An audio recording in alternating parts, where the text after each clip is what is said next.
You are now looped into the world of BAM. Professional enough?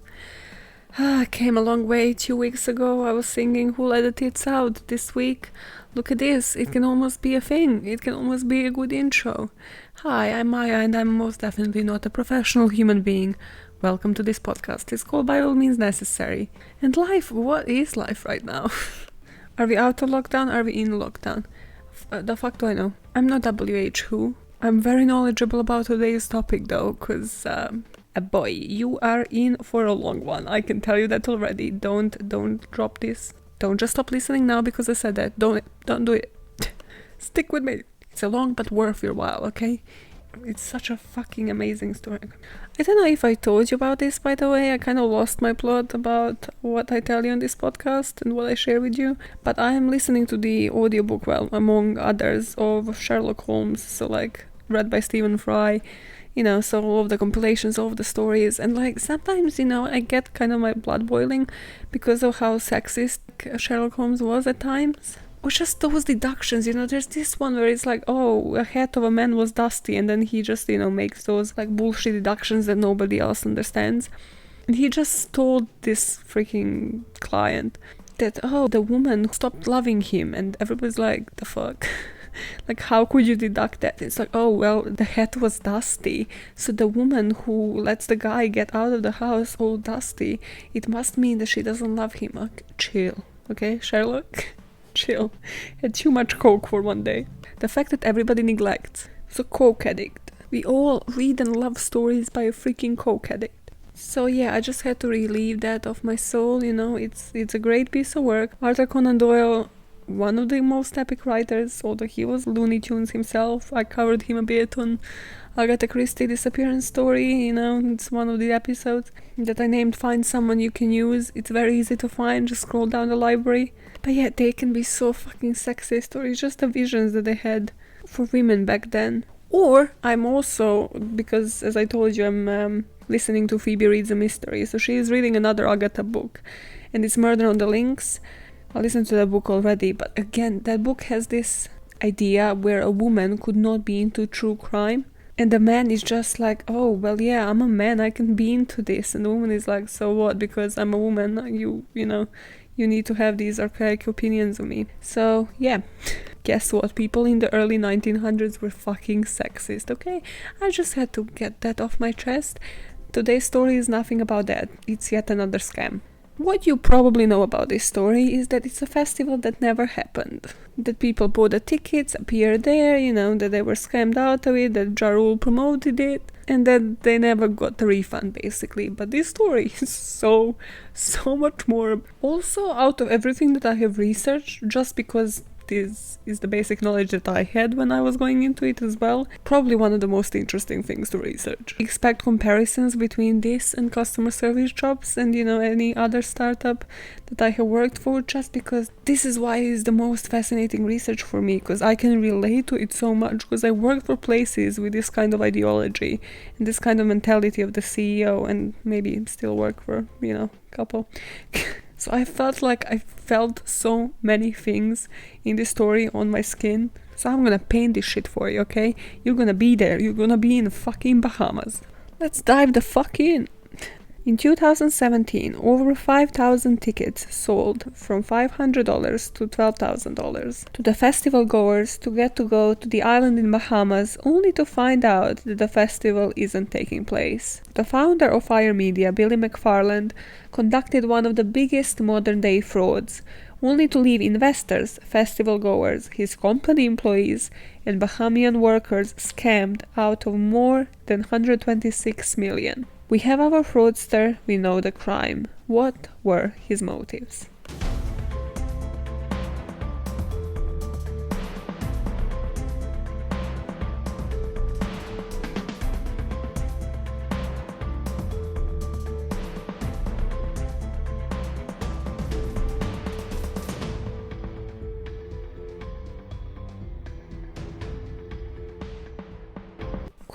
Cool. Now, what I need you to do is picture this. Let's play picture this. Whether you're into festivals, or you're just into freaking holidays, or you're just into beach, or you're just into flying, you know, you can relate to one or the other part of this. So picture yourself, spring 2017. April, what the fuck were you doing? I was stuck in the first full-time job after uni that was like the worst for my fucking mental health. Working like 50 plus hours a week, commuting to fuck knows how many more, literally having no time on my hands for anything else. So I could use a fucking holiday. Where were you? What were you doing in April 2017? Let's picture you were at a Pablo Escobar's private island. Well, actually kind of like the next island to it because, well, we'll get to that. You flew from Miami, you flew from London, wherever the fuck. Well, these people mostly flew from Miami to Exuman International Airport. You landed in the morning and then you kind of saw, you know, like social media ruining our lives. You immediately checked your phone and you saw that one of the groups that was supposed to perform, Blink 182, published a tweet that they can't actually perform at this festival, saying that they're not confident that they would have what they need to perform to, you know, the standard. So you're kind of like, okay, what does that mean? I mean, they're not saying it's cancelled, they're not saying, you know, that it's in shambles, it's still cool. So, you know, you meet up other people, you make friends, you know, you chat with your friends like that you came with. It's gonna be a freaking amazing weekend. You have everything arranged. There's transport from the airport to the resort. It's gonna be such a luxurious holiday. Instagram is gonna be popping, your friends are gonna be so jealous. This is exactly why you're here, to show that bitch from work that you earned your money and you saved it up for this freaking holiday. And then you will kind of realize that there's no luxurious transport to the location. You are all hopping onto a school bus. The school bus driver is like, hey, surprise, surprise, we're actually going to a secondary location. But look at me, I have so much booze for you. Let's just chug like straight up vodka from the freaking bottle until you're so lost and disoriented in the middle of nowhere, not knowing what the fuck is going on. Also, you kind of left your luggage behind. Well, it went into this huge ass truck. Again, super luxurious. It's like a Coca-Cola commercial truck, you know, but, you know, just white and a random ass truck. You know, perfect, luxurious VIP service. Your luggage is coming separately from you. Amazing. What you don't see, because you're just blackout drunk on this bus that then transported you to this random ass location, which is again just by the beach, but there's no campsite, there's no nothing. There's just like a tent to sit under and there's just more booze for you to get drunk and oblivious. What you're not aware of is that meanwhile, at the campsite where the actual festival is to take place, they're still trying to scrape these pieces together. And Billy and the rest of the crew are desperately trying to find out which one of the influencers has arrived and to get them accommodation. Now this totally sounds legit, like, you know, every freaking festival does this last minute bits where they try to build you a house out of nothing. This is just common practice for all the professional people behind festivals. We just don't know their secrets, we just don't know their tricks. Now everybody's kind of getting impatient at this secondary location. They're like, the fuck, this festival was about to start, like literally, like where the performance is. We are here for, you know, some epic times, like why are we stuck here? So they hop back onto the school buses. And this school bus driver is my hero. He just waited for this moment for fucking months, okay? He's like this guy from fucking Bahamas who was just observing all of this. He was like, my time will come. So he is lighting these people up, telling them that they should really wait to see what they're getting themselves into as he drives them into the campsite. Now, during the Fyre festival documentary that's on Netflix, there's these freaking influencers and, you know, just people that had money to afford to actually go to this festival. And they're just commenting on this, being like, this is the last thing you wanna hear. A bus driver just being like, oh, you can't wait to see what you're getting yourself into. Which sounds funny, because I'm hilarious. But just imagine yourself in that situation. You're in the country you have never been to. You don't know where the fuck you're going. You're on a school bus, wasted. And the driver is just like, ooh, look at this. You might as well end up hostages. Like, the fuck knows what's going on for your head. That would be what would be going on for mine, okay? As the bus is approaching the actual campsite, obviously cameras are in the air, people are recording all of this, and the state of the campsite becomes very much apparent. Their accommodation, you know, all the luxurious stuff that was advertised is actually just scattered disaster relief tents with just mattresses inside. And not just that, but these mattresses have been soaked because literally the evening before this festival, they just had a freaking pour down of rain. The rain just started to pour and poured throughout the whole night. Of course, it's not just that, the lighting is the creepiest thing that I have seen on these things. There's no like stage lights, nothing. It's just like what they had from like street lights, and that's the only thing like illuminating the whole space. So it becomes apparent this is not actually taking place. You know, there's like a tent with a big table where they kind of feed you these things that look like between meal deals and like a canteen at uni. There was that like viral picture of this cheese sandwich, which is just triangles of bread and then just cheese on top of them and some lettuce on the side. But if you're me, you're looking into this and being like, let's make the best out of this situation. So you're like, let's go swim into the ocean. But they warn you can't actually swim into the ocean. First of all, it's dark, it's like fucking pitch dark. But also there are sharks in the fucking ocean. What do you think? You just went to the island and you can go swim in the freaking ocean? No, Instagrammer. If you by any chance, you know, if your bladder kind of can't resist the alcohol and you want to piss, of course you have luxurious freaking portable potties, you know, like fucking Glastonbury Festival. Now, there is a one-liner that I love the most out of this whole fucking thing. There's this girl that just goes super dramatic and just says, they basically abducted us. And it's just my favorite thing throughout this whole research. Okay, I know that this is now very dramatic and you're very upset, you know, because this is clearly happening to you directly right now in the time machine where you went to 2017, but hear me out. How cool would this be as a spin-off to Lost? It's like an experiment. You get a bunch of privileged individuals to try and survive in like a third world country conditions.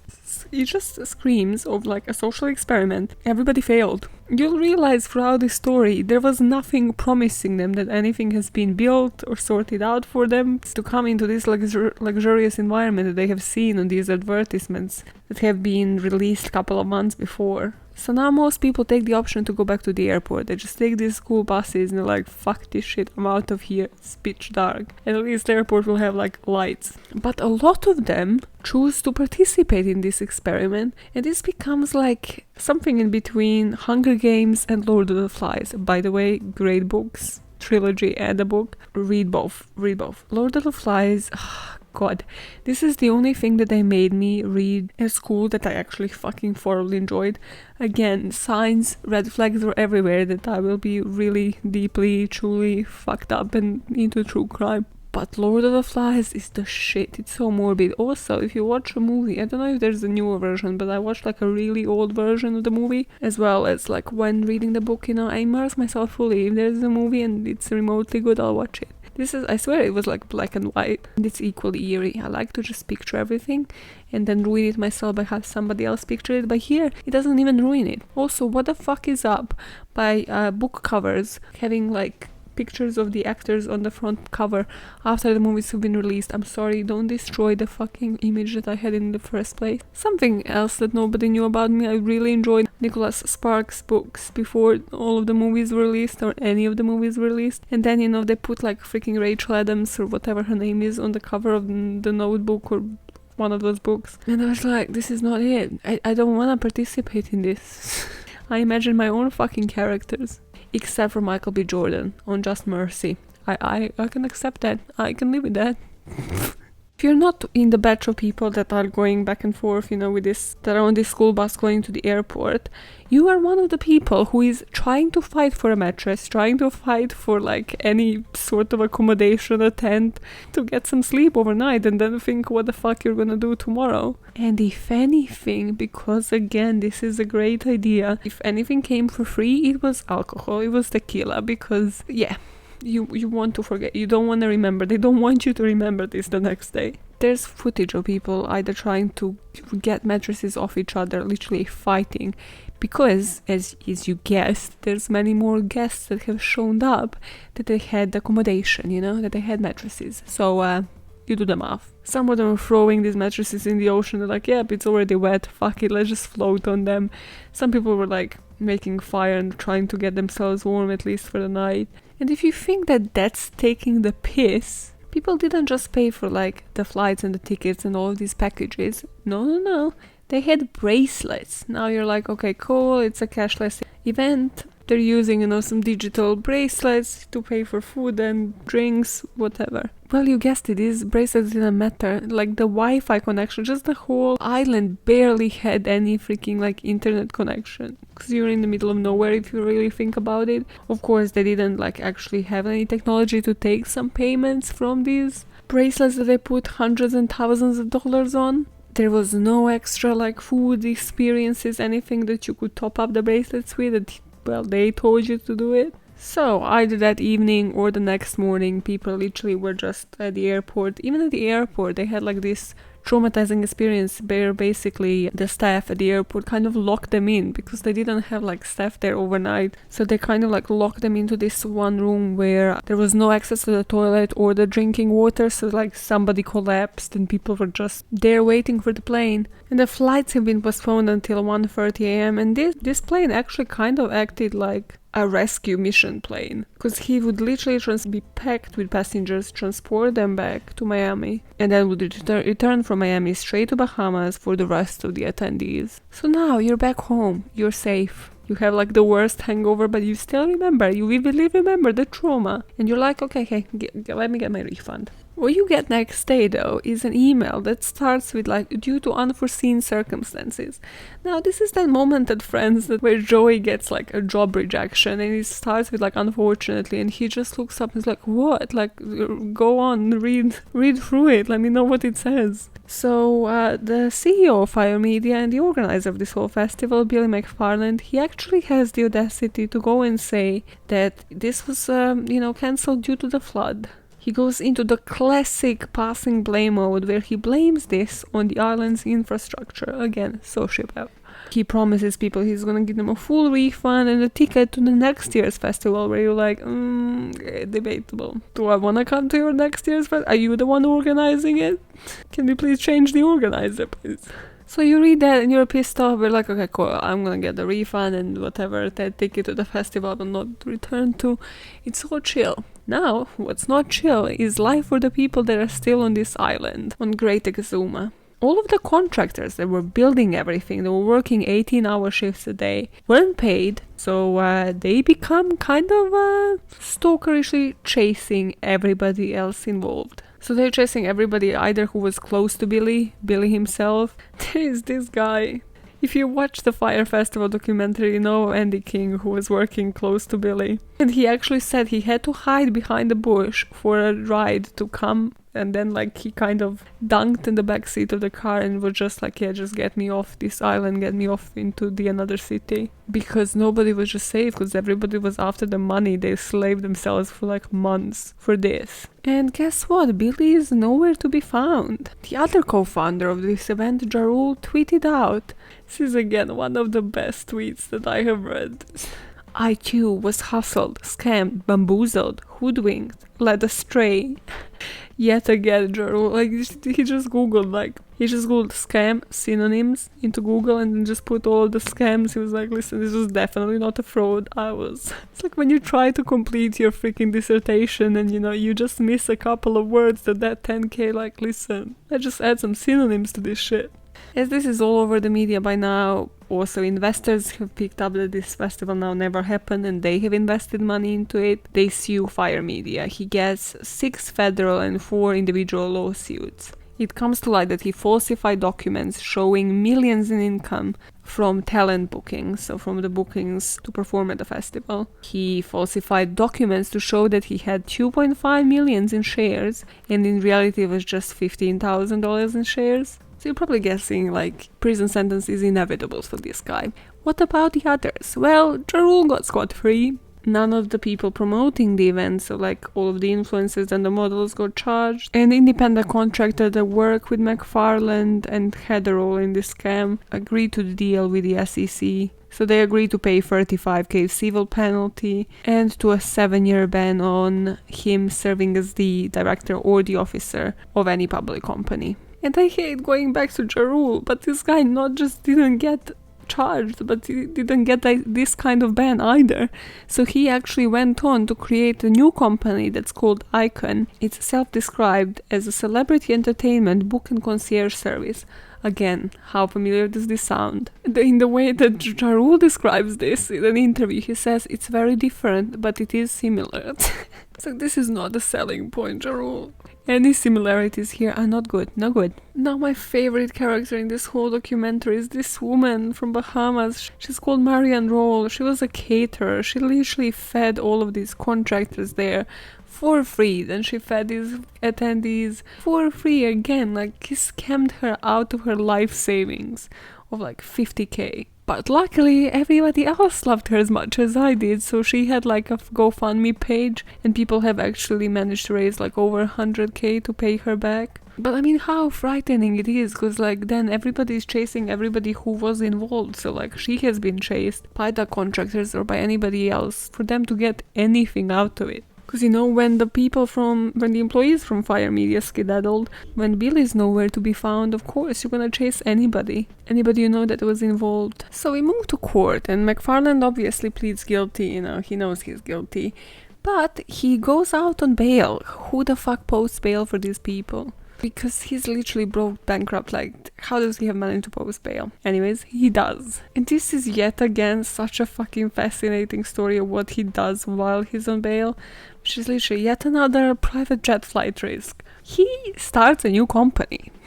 From his living room though, and with a couple of other people that are questionable characters. But he literally just, this is also shown in the documentary, he just gets this salesman and they advertise tickets to luxurious fashion shows. Stuff like Super Bowl, VIP access, to Victoria's Secret show, like meet and greet with Taylor Swift. And here, even like a quick Google search again can tell you that those tickets are bogus. Like, Taylor Swift is apparently famous for not doing meet and greets. Victoria's Secret at that point didn't even have like a lineup. Super Bowl tickets weren't even out, so it was just like very obvious that somebody's again trying to scam. But they're literally harassing people. And who are they harassing? Well, the exact same mailing list with the Fyre Festival attendees, and they're getting spammed. It's literally like, no, you don't get a refund, but guess what, spend more money here. And because they are so persistent, and they managed this like really great salesman that he hires, like literally keeps calling people up and trying to convince them to again give them money, they managed to get 15 people to give them around $100,000. Now this for me kind of defines who this guy is, because you know the way that serial killers just can't fucking stop, and like as soon as they're released or as soon as they get a fucking chance, like they just go into the freaking serial killer mode, they just can't control themselves. This is freaking Billy. It's like a day out of prison, like let's do this again, let's scam again. So, of course, people report this again, his bail gets revoked. It's like, fuck this guy. His defense for the judge to reduce his sentence from 20 years is that he's bipolar. I'm not making fun of people who are bipolar, but it's just like, this didn't come out at any point until now. I don't know if this worked, but he did get the sentence reduced to 6 years, and then he has to pay 26 million in restitution. So, of course, guess what happened in 2020? Coronavirus, we're living it, yay! So, as you know, like, Tekashi 69, got out due to his asthma and, his risk of coronavirus. Billy McFarland, fortunately, did not, but he did appeal.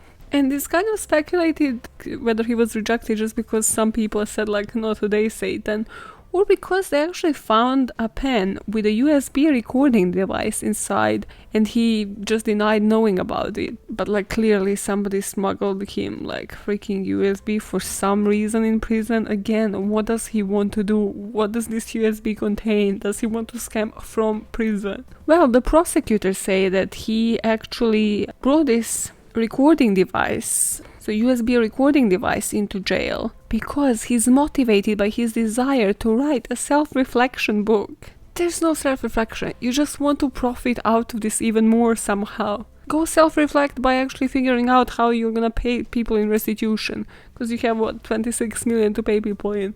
You have to be born with a mindset like this. You have to be born like with the mindset of just having this fucking drive without any proper like even skills. Just like have this crazy drive and just something drives you. Something fucking drives you. And if you have fucking violent childhood, then it drives you to kill in series. And if you have semi-normal childhood and you're from a sort of like affluent background, then it just drives you to scam. That's it. Fuck it, that's it. Close the case. Just kidding. We're gonna go into details on his crime and how did this Fyre festival actually come about. How the fuck did they convince people to get there? How did they convince people to invest? How did they convince people to work for them? How did they find this fucking island? Weird to think that actually Fyre Festival came from the idea to promote the app that they had, so the Fyre Media app. It's like in all of these camera stories that I have covered for this month, you kind of learn that the trick is knowing when to stop and not just going too far without any, real degree in certain areas or, real specialism. So of course for him to do this and expand this way, he had to lie to the bunch of investors, or as he placed it, he was misrepresenting to investors, saying that Fyre Media was already worth at least 90 million. And he said he sold the previous company that he has founded for 40 million. So of course if you sell people dreams, and if you know how to falsify documents, they're gonna buy it. Once they manage to sell these dreams to the investors, they have immediately advertised ticket packages. And what a better way to have the website and advertise all of this than have a bunch of models on a random island in Bahamas. Have a photo shoot acting like, they're all skinny and having fun, and emphasis on very skinny. Kendall Jenner has actually been paid like $250K for a single freaking post to promote the festival. Then Hadid sisters were there, Alessandra Ambrosio, all of these like really famous models. Of course, if models who have millions of followers on their Instagram see a hashtag, they're gonna go check it out and buy these ticket packages. The first problem represents itself then, because this was, as I mentioned, a different island, and they, in those commercials, advertised it as the Pablo Escobar's island, and apparently nobody should be able to legally advertise it as such. So they were immediately told by the people there that they can't actually rent that island in the first place. Like, this winds me up, okay? Pablo Escobar, put some respect to his name, okay? He had a picture in front of a White House when like every single fucking national force and international force was looking for this guy. Put some respect to his name, Billy. You can't just use his name in the advertisement. Like, do you have a permit? Do you want to die, Billy? Too big of a fish. Too big of an ego. Okay, cool. We need to look for another island. Another problem poses itself immediately because this guy never organized an event. So he literally started ringing companies and agencies, and when they tell him that the cost of this kind of event size and everything, taking everything into consideration, is gonna be about $20 million, he turns it down and literally turns to Google. So now he's like, okay, cool, at least, I googled in the meantime and I found this island close by. It's called Great Exuma. It sounds great, equally nice, close enough. They're just gonna tell people to come to that island instead. Cool. The problem is 1,000 people can't even fit into this island, and they, as I mentioned, have just sold like around 5K tickets. Now he hires a guy at Bahamas who is like infrastructure specialist, whatever, to figure out how many like boats they need close by to like actually fit all of these people on the island or like around the island. And this guy's just like, what the fuck are you on about? Like, there are sharks in the ocean. Like, you need to fit people on the island. This island just doesn't have enough capacity.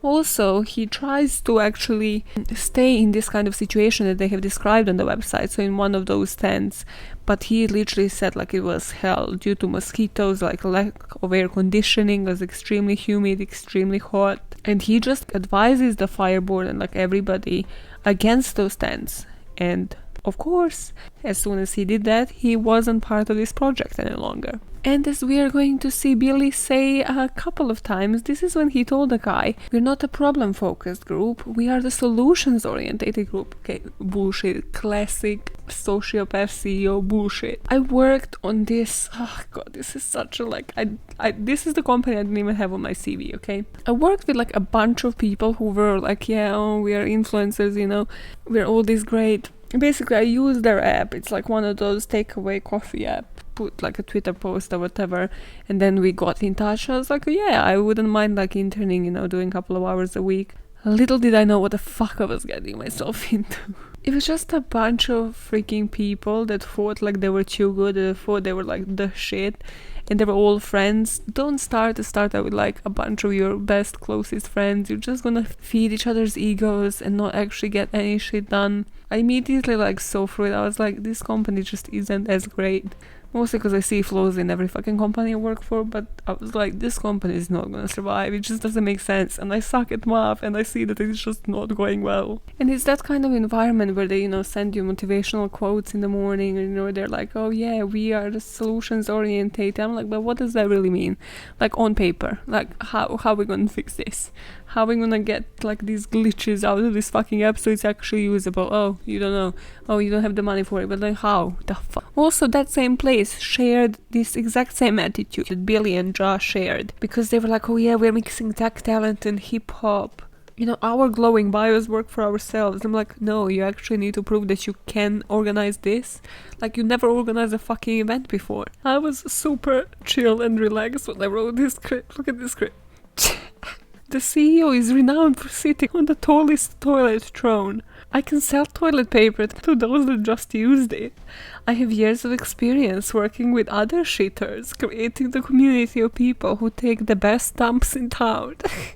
But you get what I mean. It's those freaking people that are like, I have worked for this company, I was such a big deal there, and you're like, no, you're literally mediocre little shit. You just know how to talk. It's like, I'm like, from this experience, this is what I can offer you. Shivers. How many people have I worked that are like this? Shivers. Now let's go in reverse a bit, to make it dramatic. So now we are at T-6 weeks.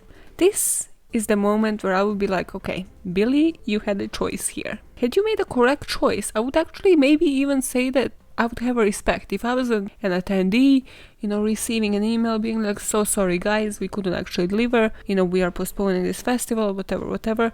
Obviously, what that will mean though is that everybody would realize he's a scam 6 weeks earlier, and then he would go to prison 6 weeks earlier. So this didn't really work for him as a concept. But again, I'm just saying, like, had he done this then, probably actually, like, if he owned up to it, he would have gotten even less years than the miserable amount of time that he actually got in prison. And people might still actually have respect for him, to, like, believe him. Possibly he would be able to be, like, CEO or the officer of the company as well in the future. But no, this is not the story. Instead, he just had this quote which said, like, let's just do it and be legends. And this is the moment you realize, like, the fuck is he on about? What is be legends? Please define the term. Meanwhile, in this documentary, he is looking like he has alcohol problem. Literally, all of the shots, like when this festival is preparing, like the stress is taking a toll on him. He's walking with a bottle. He aged like shit ton. He got like man boobs. He was 25 at the time. He's actually only a year older than me. I put stress and booze really turn your average Joe to middle-aged Joe. No, sorry. I have been in the weirdest mood when I wrote this script. This is the chillest script of all times. Oh, this script is getting serious. It says, before explaining the Other Island saga, let's break down Fyre Media and Fyre Festival in a typical startup style. They operated as if two separate entities. You tell them, Maya, you tell people they can't communicate in startups. So that is pretty much it. Like, Fyre Media had like this, very much like chill, open space offices where they were all working themselves for fucking 18 plus hours a day, just, on their laptops, trying to get this going, designers, different producers, like software developers for the app, people in marketing working on these commercials. And then again, like, you can really see from the commercials, and obviously from what people really actually got to see, how these two things did not correlate. It was like two freaking different companies. And people in the department, people who worked on these advertisements, actually said, like, they had no fucking idea how this will actually look like. It was just like, oh yeah, make it great for the commercials. And of course, it was in these offices of Fyre Media where he'd meet up with investors, explaining these VIP passes, wristbands, to get another, this is the direct quote, so he's gonna introduce these wristbands to get another $2, $3, $4, $5 million. Like, I've been practicing counting, it's like petty change. It's like, oh yeah, 2, 3, 4, 5 pence. This is millions of dollars you're talking about. Surely you should do some forecasting, be like, okay, how much we can realistically actually get extra from these wristbands. No, this was just yet another addition to get any fucking money, to make anything, any of this actually real. Are you following? Okay, cool. I fucking love this story. Anyways, so depressing and I love it. So they found Great Exuma, yeah? This place, first of all, a lot of places on this island are actually secluded. It's like do not pass kind of secluded. It has no infrastructure. They actually even have to create a beach to look like a beach because it's like pebbles, it's this unwalkable fucking beach. They have to bring this sand to make this even look like a beach. This is what I'm talking about. It's like starting from zero. It's 6 weeks until the festival. Again, he hires an infrastructure guy and this guy is like, okay, cool, this is doable, but we need at least until November to do it. So of course, for the solution-oriented person, this is not good enough. So this infrastructure guy tells them that the influencers are going to have to sleep in tents because they can't physically build the villas that they have promised, like with these fucking rooms, by spring. 1 month away. This is when By All Means Necessary really comes into play, because they realize that there's nothing done and everybody but the executive board wants to postpone this, but the execs say no, it's going to happen by all means necessary and let's just organize a great posh dinner to celebrate this delusion. And this is when the most famous freaking quote comes into play, started by Ja Rule and finished off by Billy McFarland, which is living like movie stars, partying like rock stars, and fucking like porn stars. You just know you are within a very professional bunch. T-20 days. This is when Fyre.com comes up, and this is like a website that has been clearly created by somebody working close within, so like somebody from the company. It's a website that's exposing actual pictures of the campsite, it's exposing actual conditions. So he has a witch hunt meeting. And everybody's like, well, this is good. Like, just show people what this is really going to be like. Because by then, you guessed it, the social media has actually just been like rolling those pictures, those same first advertisement pictures. They have just been like showing them again and again to people. So there's no like new material, nothing like, oh, this is what you're actually coming into. T-17 days. This is when the attendees get an email.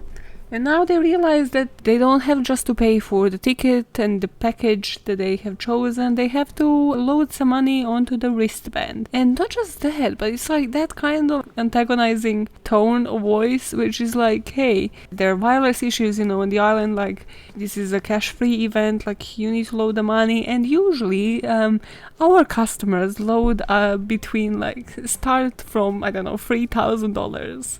So you're like, okay, cool, and then at least I need like $3,000 to load onto this to be able to freaking survive. And again, people don't see red flags. They're like, nope, this is still legit, it's still fine, it's fine, I can pay for this. T-10 days. This is when now, even though they have these freaking tents that look like shit, 350 people still have nowhere to stay. People haven't been paid that have been working there. Articles starting popping up on the internet saying that there are troubles. And Billy is acting fucking full on irrational. He is like under stress, he can't cope. He put this on himself, but hey. So he just fired the catering company. Well, basically they were supposed to be paid $6 million, but Billy only had $1 million to pay them. And this, if anything, is really my prime time to shine, because this is when people start asking questions on the socials, because they realize there's no like FAQs, there's no like commonly asked questions freaking answered anywhere, like, hey, are we gonna have chargers in the tents? Or like, hey, what's the walking distance from here to there? Like, basic, where's the map of the fucking festival, stage by stage, where are any pictures? As every legit company, the marketing asks Billy, like, what the fuck do we do? What he does, okay, there's two worst things in customer service that you can do. You guessed it, what they do is they delete all of the negative comments. They just leave the positive shit. That will solve everything. Yep, that's right. The other worst fucking thing that you could do that I have seen, like, that I have worked for a company that did it, and then, like, I've seen it done once. Again, it's like when you're overwhelmed with, like, the tickets that you have in your freaking inbox in customer service, and then you just send, like, a follow-up email, which is like, hey, if your issue hasn't been resolved yet, please just respond to this email. And you're like, no. As a customer, like, yeah, it hasn't been freaking resolved. It's the worst thing for the retention of the customers, because you can bet you have lost at least 30%. This is also when this legendary fucking quote from Andy King comes on the show. He almost sucked dick for the festival goers to have some drinking water, guys. You know the sacrifice that this guy has had. The story behind this is basically, obviously they needed drinking water, you know. Again, Billy didn't have enough money to pay for it, so he sent one of his employees who was gay, and the guy that was to provide the water was gay as well, and he was like, listen, I need to count on you. And this guy was like, I was prepared to suck a dick, I just needed drinking water. So basically the guy just signed off on it, and we're like, yeah, just wire us this amount of money, and was like, yep, sure, then I haven't have to suck a dick, it's great. And this is also when like solving all of these problems for Billy kind of becomes enabling him to be like what he really was. Because if every single person there was just to be like, no, fuck you, this is not going to work, why are we even trying, why are we wasting our time, we're clearly not getting paid either, he would have nobody. It's like one person against everybody else. But this is when everybody just kind of went along and was just enabling this monster. Not just that, but there's like this sort of dialogue with one of the construction workers, and it was literally a few days before the festival, and Billy was just like, hey, is this doable? And this guy was just like, I just lied. I just said yes, if we work, 18 hours a day, if we just clock some overtime, it is doable. Because he was like, at that point, what the fuck do I tell him? It's clearly like the word of the month, delusional. T-1 day. Now, the night before, as I mentioned, the rain starts pouring down. Mattresses are soaked, and everybody kind of said, like, they were in this delirious state. They just started laughing, because they're like, fuck, everything is just gone. It's just, yep, let's just tomorrow come and let's see what hits us, because this is such a shit show. Few days after, they have this meeting that was also like broadcasted at Fyre Media, and they just compare this. This is such like a shit show or company. They compare it. They were like, no, this is definitely not a scam. Basically, you just hear Ja Rule talk and everybody else is silent. Billy is like in the shadows trying to hide and just looking down. And Ja Rule is like, well, guess what? Samsung is still selling phones, and the reports are that their screen breaks. Yes, okay, I get you. I'm trying to get your logic, but Samsung has a phone to sell in the first place. Like, the phone exists. And they use my favorite fucking phrase of all times. I fucking hate this phrase more than any other. So this is probably going to be your episode title, okay? They say, like, there's no such thing as bad PR. Who the fuck told people? How did this phrase originate? Somebody please explain this to me. What does this phrase really mean? How is there no such thing as bad PR? Somebody calls Jar out, hey, well, this is a fraud. And he's like, no, it's just false advertising. Few more days after that, they have an all-hands meeting. The corporate companies have all-hands. It's basically just a meeting with everybody in the company, where they, just reiterate the mission of the company. They just bullshit the goals for this period, the Q1 to Q4, and it's just, yeah. It's just such a great experience. You should all fucking witness all hands. This is when Billy basically tells people he's not going to let them go, but there won't be a payroll for some time. So somebody's just like, okay, so what? We can't even have like unemployment benefits. Like, can I fucking quit? It's like, thanks for not firing me, but then like, how do I get paid? Pretty much that's the case of a Fyre festival. Now, let's dive into background and see how the little baby Billy became a scammer. They say Billy was almost born into this shit. I ain't joking. Like, when he was 13, he started doing this fucking business tricks. So at the age of 13, he founded an online outsourcing startup that would match clients with web designers. Then he went to high school, and you know how your high school friends would describe you, as like lively, bubbly person, friendly with everybody? His friend described him as this person that towed that line of whether it was a scheme or legitimate, whatever he was doing. Because when he was at Pingree, he started running an overseas server operation, renting out server space to various websites, most of it porn. It's like a sleazebag, you just knew, it was a douche. He started studying computer engineering, but dropped out in his freshman year. And by the time he entered the uni, he was already into his next project, which was called Spling. And this was a social media site that allowed users to share music and video and form circles of friends based on their common interests. So like, okay, cool, sounds great. The Spling got actually into this accelerator program, so it was like great for him. But then guess what happened? Google+. Did Google Plus ever happen? Not really, but it was still Google, okay, over Billy McFarland. I put he's constantly trampled. Such bad luck. You can almost feel bad for him. I also put they always have a history. This is that bad childhood grounds for serial killers. Just with rich white people it's called opportunities. Wow, round of applause. So because Google trampled him here in 2014, he starts this community-oriented payment tool, which was kind of like a Monzo Plus. So basically, if you don't know about Monzo, it's this like online banking, but like you can get like deals and discounts. But the plus bit was that they would also be able to go and have like events at like a clubhouse, community events, like wine tasting, and like have some exclusive offers. And guess who is his co-founder? Jarul, you guessed it. The name of this company was Magnesis, which, as he later told the New York Post reporter, is Latin for absolutely nothing. The name is made up, but it sounds grand, doesn't it?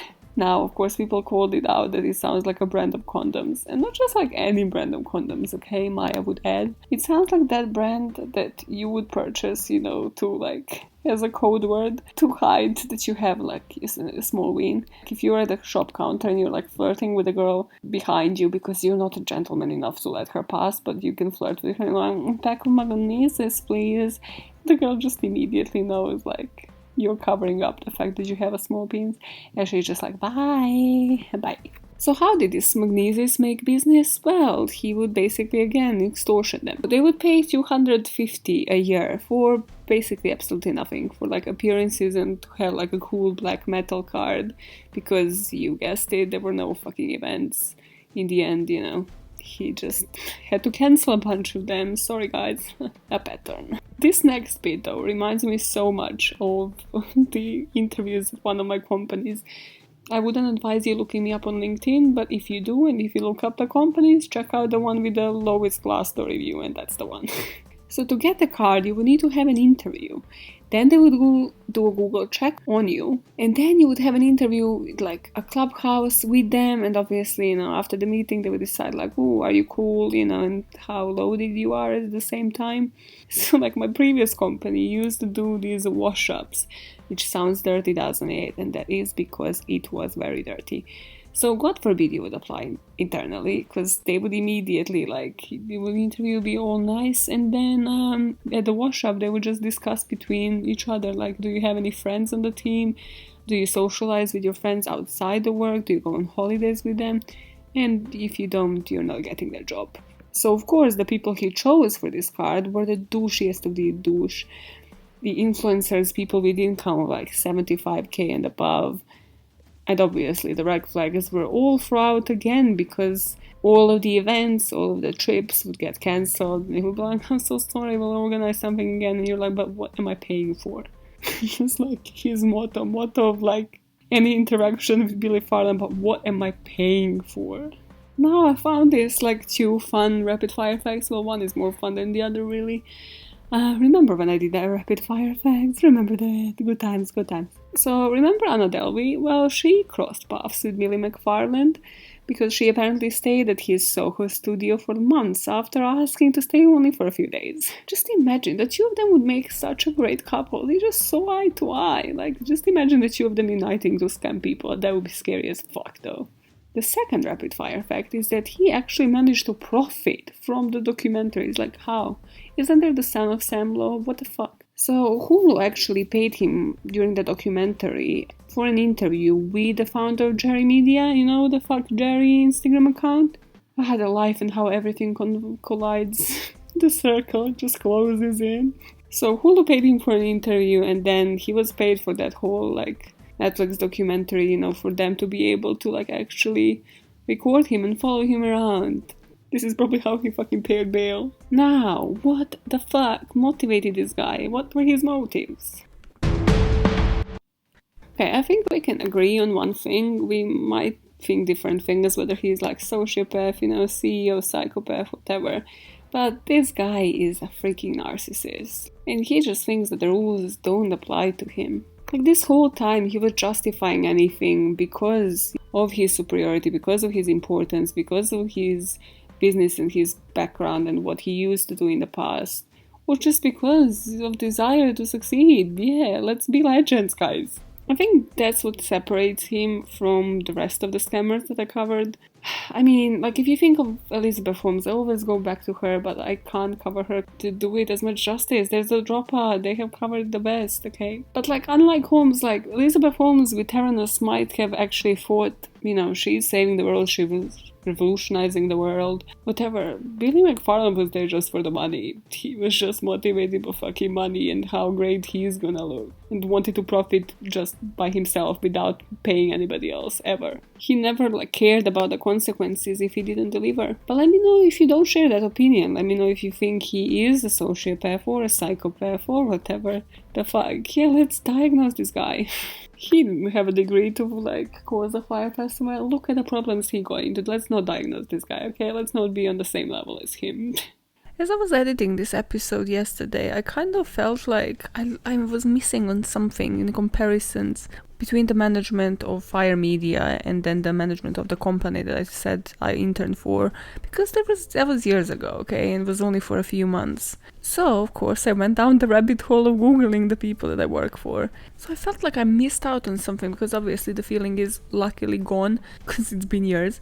And I realized that most of them have either disappeared completely from the internet after that. Well, I don't want to call it a failure, because, like, just owning a freaking startup, just owning a company at any point should be already a success enough. But that's the thing, that's exactly how you move on from them, even though those guys were never scammers or anything of that sort. But just like with Billy McFarland, they just left that part in the past. And I noticed that, like, with every single case that I covered this month, where these people would just leave it behind, and it's never like processing anything, learning from your failures, being like, okay, no, this next time, this is how we do it, this is how we run a company. And that's the whole point, that all of these people's egos were so fragile that they can't even, like, look back and be like, hey, this is what we ran for years, we have tried, this is what we have learned. No, it's just like immediately move on. Serial entrepreneurship, keep that on the hush hush like it never happened. We are moving on, and just then highlighting only the good things from our CV. So it's like, oh yay, let's highlight that I was a founder. And then I bet those interviews after that, when they asked them, okay, so what have you learned from this experience, they'll be like, I learned how to run a company. Not the point. Now, before the mini story for this week, I have created a new memory this week, and it was fucking terrifying. So in my already long ass fucking life, I have witnessed only 2 traumatic events, only 2 near deaths. First near death was about a decade ago, so I'm kind of like reminiscing on it, thinking like, what the fuck is gonna happen 10 years from now? What the hell am I going to witness then? Thinking of it, the thing that I've witnessed this week was an actual death. What is life? Okay, it's not as traumatic, but it's serious. Okay, listen.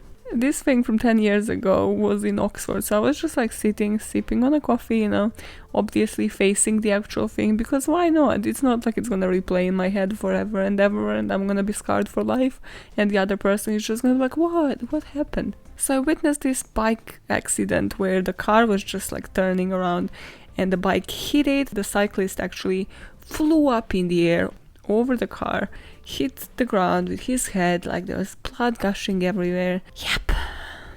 The ambulance was called, he survived, but it was just like, I literally had a class in like 5 minutes after that. It was the only time ever that I was like late for that class, and like she was like, what the fuck? The teacher was like, you okay? I was like, so let me just tell you about this traumatic thing, because I can't get it out of my head. It replays on and on. And of course, the other person has their back turned to it. They just reacted post-mouth. It's like, oh, what? Oh my god. I was like, yeah, bitch, I witnessed this shit. Well, this week, I actually went out to socialize. Shout out to Camilla, she is a listener. So it was already traumatic going on the tube, like with a mask. I was like, okay, I cannot. The amount of time I'm spending under this mask on a central line is not going well with the amount of air that needs to get into my brain. It just isn't fluctuating well. But it's cool, you know, we met up drinking like gin and tonic on her balcony, and again, I'm facing the spot of the accident. She's actually going to kill me how much I'm dramatizing this. This is serious, okay? So, there's this pigeon.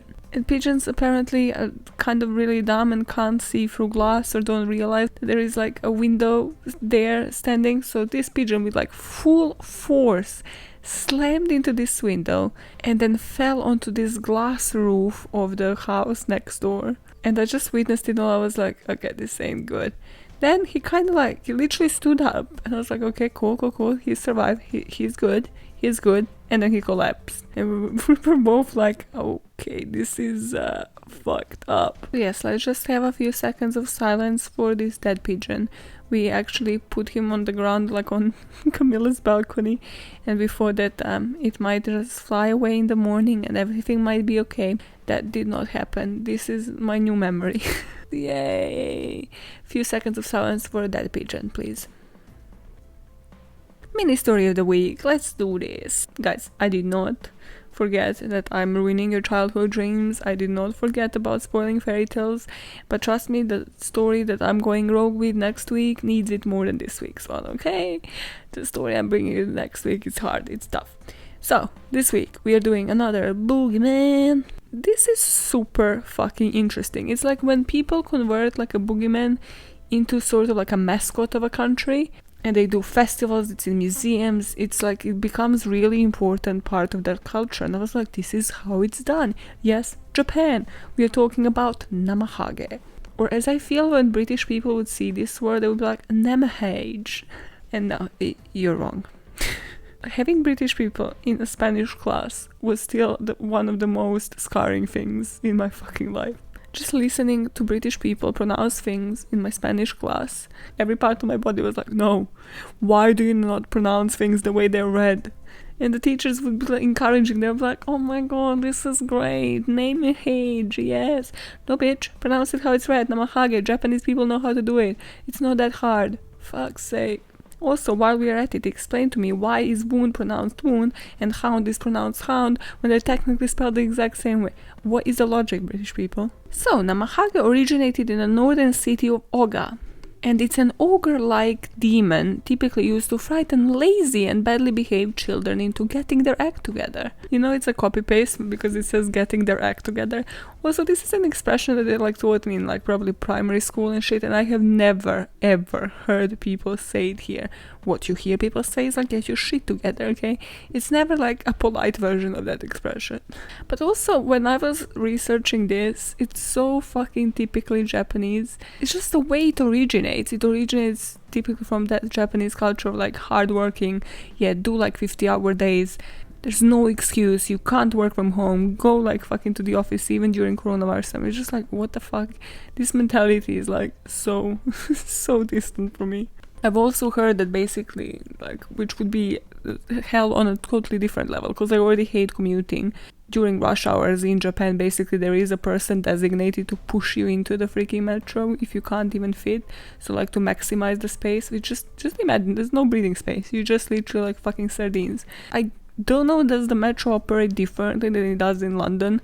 But in London you have like red signals every fucking now and then. Just imagine being stuck in the middle of the tunnel without any breathing space in freaking Japan. Okay, cool. I don't want to commute ever again. When Namahage was kind of established as like this boogeyman, one of the sayings that they used to say was blisters peeled yet? Directed as a question. So Namomi, the first part of the word, kind of signifies blisters, and then Hidako is kind of like a rash you get if you are exposed to the fire or sitting for like a long time. And it's believed the word derives from these two words. Again, how positive. It's like you're sitting on your ass the whole day not doing anything. You're having like this fire rash feeling. Trust Japanese to make it all about the laziness. It's like every other boogeyman. Yeah, you're too long, you're spending too much time on the streets. Walking the streets and, you know, just we're scared for your life, so we are using a big boogeyman. Japanese people being like, no, you're at home, not doing fuck all. Can you do something? Can you go out in the streets or Namahage is gonna get you? So right now, this is a local tradition. There's a Namahage festival, which was born as this like creative way for the parents to threaten their children into behaving. And it's still one of the most hilarious like spectacles to see in Japan. Where is the legend? Where does the legend come from? So to drive the Namahage out of the area, the villagers hatched this plan. They promised to give up all the young women in the village if these ogres could build like a massive stone staircase overnight. But if they failed, they are to leave Oga for good. And once the villagers realized that they're actually going to complete this, they were almost done. One of them imitated the sounds like of the rooster's crow, so tricking the Namahage into believing that morning had come and that they had failed to complete the task. So they had to leave the city of Oga, never to be seen again. Except for the New Year's Day, and this is when they come, according to what the children believe. Because Japanese people just do New Year's Day fucking differently. Oh, what do they look like when they come on the New Year's Day? Well, just all innocently nice, carrying knives that are sort of massive exercise, casually having ogre masks, just knocking door to door, interrogating families, asking, are there any naughty kids around? Are there any lazy daughters-in-law here? This is an actual quote. It's just like they're not their kids. Daughters-in-law are not their own children. What are we talking about? The next part is making me laugh because they also carry a naughty or nice book. Like, what is this? Mean Girls Burn book. What is this shit? How is this westernized? I'm sorry. Or does the mean book come from Namahage? And here they note down notes offered by the parents on how they want the children to behave better, so that next New Year, they don't have to snatch their children away. What? The parenting styles around the world different. After they manage to, knock on the door, terrify your kids, usually the head of the household kind of gives them not a gift, but hey, let's appease you, let's calm you down. And they give them sake and mochi, which are like rice cakes, and send them away. Yet again, because this is Japan, not only kids are terrified of Namahage, adults shouldn't be safe from their presence either. Often, newlywed couples are probed and are expected to divulge all the evil deeds they're guilty of during their first year together. They're also obliged to offer sake and food to the Namahage before sending them away. I have a feeling this is just like a plot of... This is like the fucking Japanese trick or treat. It's like, feed the beast, please, and the beast will leave you alone. So the models of these creatures, are still, especially in that particular area, but there's still museums, there's like souvenir shops, and it's still a ritual that happens every New Year. Hey, guess what? Where you should go this New Year? Huh? Maybe? I just googled it, and it's basically like miles away from Tokyo, but it is such a small region, but they're obsessed with this. They fucking have it everywhere, like on the beaches. It's a nice place. It's a nice place to go. It's like they have it in the beaches. They have shit ton of those figures in the museums. It's their shit, okay? It's like a small village fucking boogeyman. Don't ever put some disrespect to that name, man. Those are the cases for you this week. Which ones do you want me to cover? What boogeyman would you like me to cover? What did you think about Fyre Festival? Is Billy McFarland a serial scammer? Is he gonna scam next? Most definitely yes. You don't even have to answer that. Okay? It's more like, who is he gonna scam next? Or what is his next project gonna be like? Do we think he's going to make even more profit out of this whole experience? He's gonna write a book how to survive jail time? Will he work with Ja Rule again? You know where to hit me up. You know where to find me. podbamn@gmail.com or thatbammpod on all the socials, or Patreon as well. By all the socials, I mean Twitter and Instagram. I don't really trust Facebook like that.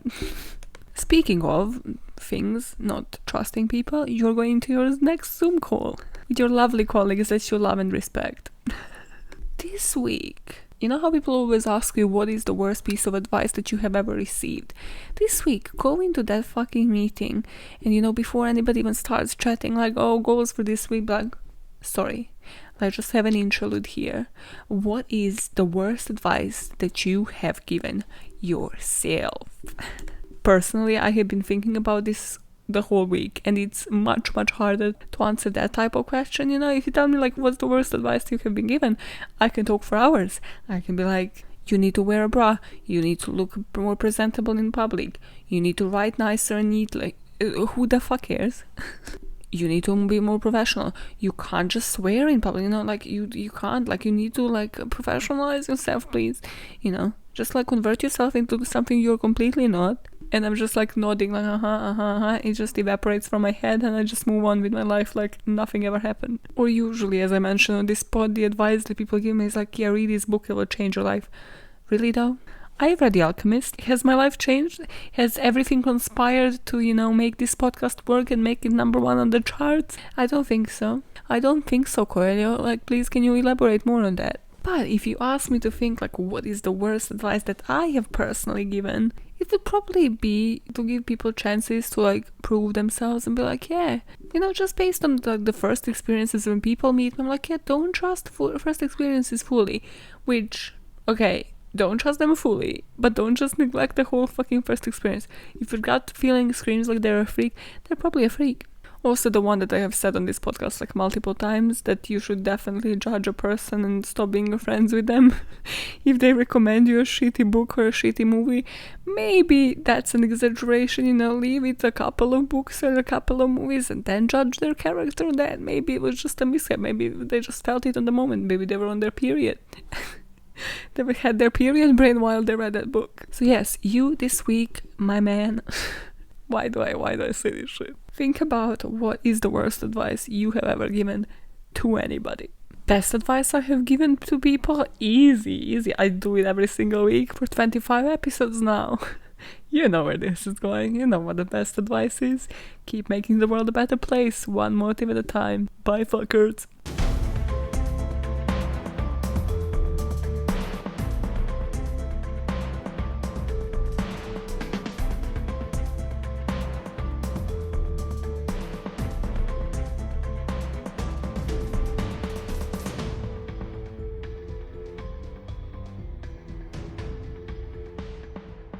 No me gustas tú nada más, no me importan las demás.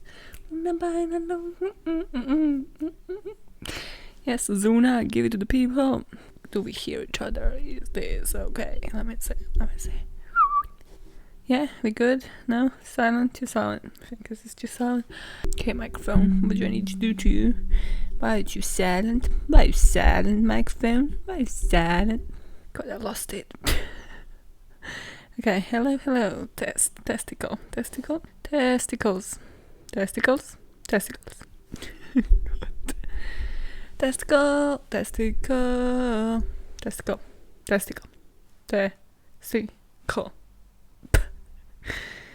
And you are now looped into yet another episode of BAM. What are you still doing here? Why do you listen to the end of the song of the episode? You know it's the end. Just kidding. You're the real OGs. Bye now. No, seriously, bye for real this time, okay?